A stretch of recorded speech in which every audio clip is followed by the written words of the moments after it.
ভারতের তামিলনাড়ুর রাজনীতিতে নতুন আলোচনার জন্ম দিয়েছেন জনপ্রিয় অভিনেতা থালাপতি বিজয়। লাখো মানুষের সামনে হুঙ্কার দিয়ে প্রধানমন্ত্রী নরেন্দ্র মোদীর উদ্দেশ্যে থালাপতি বিজয় বলেছেন, জঙ্গলে শেয়াল ও চিতার মতো অনেক প্রাণীই থাকে, কিন্তু সিংহ থাকে একটাই।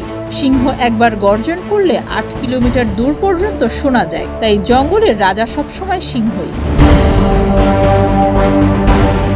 সম্প্রতি মাদুরাইয়ে পাড়াপাথিতে দলীয় দ্বিতীয় রাজ্য সম্মেলনে বক্তব্য দেন বিজয়। সেখানে লাখো সমর্থকের সামনে তিনি বিজেপিকে আদর্শগত শত্রু হিসেবে ঘোষণা করেন। জনসভায় দেওয়া থালাপতি বিজয়ের কিছু বক্তব্য সামাজিক যোগাযোগ মাধ্যমে ভাইরাল হয়েছে।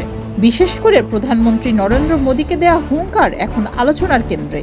বিজয় থালাপতি জানিয়েছেন, তাদের একমাত্র আদর্শিক শত্রু বিজেপি।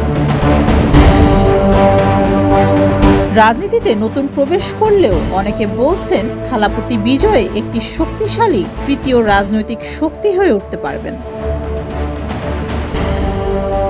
২০২৬ সালের তামিলনাড়ু বিধানসভা নির্বাচন ঘিরে থালাপতি বিজয়ের মন্তব্য কতটা প্রভাব ফেলবে তা সময়ই বলে দিবে।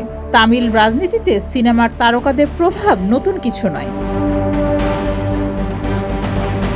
ডেস্ক রিপোর্ট, যুগের চিন্তা।